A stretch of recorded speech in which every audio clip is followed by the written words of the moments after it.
साल था 1893, जगह थी शिकागो। विश्व धर्म सम्मेलन में दुनिया भर से लोग अपने अपने देशों का प्रतिनिधित्व करने आए थे। लेकिन जब भारत से एक युवा सन्यासी खड़ा हुआ और उसके मुंह से निकले वो 5 शब्द ने 7,000 लोगों को खड़े होकर ताली बजाने पर मजबूर कर दिया। एक ऐसा भाषण जो 150 साल बाद भी दुनिया के हर कोने में गूंजता है। यह सिर्फ 5 शब्द नहीं थे, यह गुलाम भारत की वो हुंकार थी जिसने दुनिया को चौंका दिया। यह वो पल था जब भारत के गौरव की पहचान मिली, और इस ऐतिहासिक पल के नायक थे हमारे स्वामी विवेकानंद। उन्होंने न केवल 7,000 लोगों का दिल जीता, बल्कि पश्चिमी सभ्यता के भेदभाव वाले विचारों को भी धो डाला।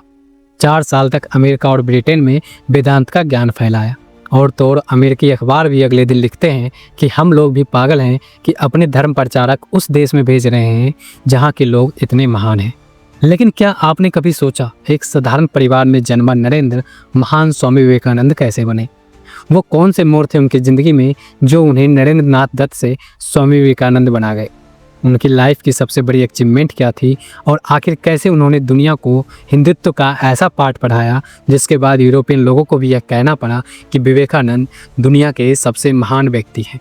12 जनवरी 1863 कोलकाता के एक बंगाली परिवार में नरेंद्र नाथ दत्त का जन्म हुआ।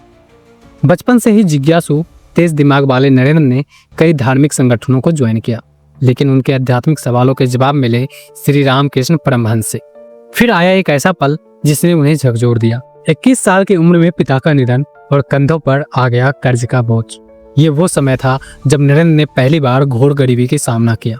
उनके गुरु ने उन्हें माँ काली की पूजा करने की सलाह दी, लेकिन जब नरेंद्र काली माँ के सामने पहुंचे तो उन्होंने अपनी परेशानियां मांगने की बजाय विवेक, ज्ञान और वैराग्य मांगा, और यहीं से शुरू हुई उनकी आध्यात्मिक जागृति की यात्रा। 1888 में उन्होंने भारत भ्रमण का फैसला किया। हाथ में एक लकड़ी और पानी का कमंडल लिए साधु के वेश में उन्होंने लाहौर से कन्याकुमारी तक पूरा अखंड भारत का भ्रमण कर लिए। वाराणसी की पवित्र भूमि से लोगों को जीवन का असली महत्व और धर्म का सही सार समझाया। और फिर आया वो ऐतिहासिक अवसर जब उन्होंने शिकागो में होने वाले विश्व धर्म सम्मेलन में शामिल होने का मौका मिला, और यहीं पर उन्होंने खैत्री के महाराज अजीत सिंह ने स्वामी विवेकानंद नाम दिया, जिसका मतलब था विवेकानंद यानी ज्ञान और आनंद यानी सुख। यह नाम उनके व्यक्तित्व का ही प्रतिबिंब था। उन्होंने शिकागो में केवल भाषण ही नहीं दिए, बल्कि हिंदुत्व, वेदांत और भारत के ज्ञान को अगले 4 सालों तक अमेरिका और ब्रिटेन में फैलाया। वेदांत सोसाइटी ऑफ न्यूयॉर्क की स्थापना की और भारत लौटकर रामकृष्ण मिशन की शुरुआत की। उनका उद्देश्य था धार्मिक एकता, सहिष्णुता और मानवता की सेवा का संदेश फैलाना। उन्होंने युवाओं को प्रेरित किया, अंतर्जातीय विवाह को बढ़ावा दिया। लेकिन कहते हैं ना, हर महान यात्रा का एक अंत होता है। 39 साल की उम्र में स्वामी विवेकानंद को अस्थमा और कई अन्य बीमारियों ने घेर लिया।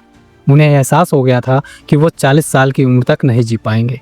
यह जानकर कोई भी टूट जाता, लेकिन स्वामी जी मुस्कुराते रहे। अनिद्रा, मलेरिया, माइग्रेन, मधुमेह, किडनी, लीवर, वो कुल 31 बीमारियों से जूझ रहे थे। उनके पैरों में हमेशा सूजन रहती, दाहिना आँख की रोशनी भी कम हो गई थी, लेकिन उनका संकल्प अडिग रहा। और फिर आया 4 जुलाई 1902 का वो दर्दनाक दिन। स्वामी विवेकानंद सुबह जल्दी उठ गए। उन्होंने 3 घंटे तक ध्यान किया, साथियों के साथ भोजन किए। शाम को प्रार्थना की घंटी बजी और विवेकानंद अपने कमरे में चले गए। माँ गंगा के सामने बैठकर ध्यान करते रहे। रात करीब 8 बजे उन्होंने एक सन्यासी को सिर पर पंखा करने को कहा। बिस्तर पर लेटे हुए थे। करीब 1 घंटे बाद उनका माथा पसीने से भीग गया, हाथ थोड़े से कांपे, और फिर उन्होंने एक लंबी सांस ली। रात के करीब 9:10 हुए थे, और यह संकेत था कि सब कुछ समाप्त हो गया। डॉक्टर ने दिल का दौरा पड़ने से मृत्यु घोषित की। सुबह सुबह उनकी केयर टेकर सिस्टर निवेदिता वहां पहुंची और दोपहर 2 बजे तक स्वामी विवेकानंद का हाथ अपने हाथ में लिए बैठी रही। 39 साल 5 महीने 22 दिन स्वामी विवेकानंद ने इस दुनिया को अलविदा कहा। उनकी वो भविष्यवाणी सच निकली जिसमें उन्होंने कहा था कि मैं अपना 40वां जन्मदिन भी नहीं देख पाऊंगा।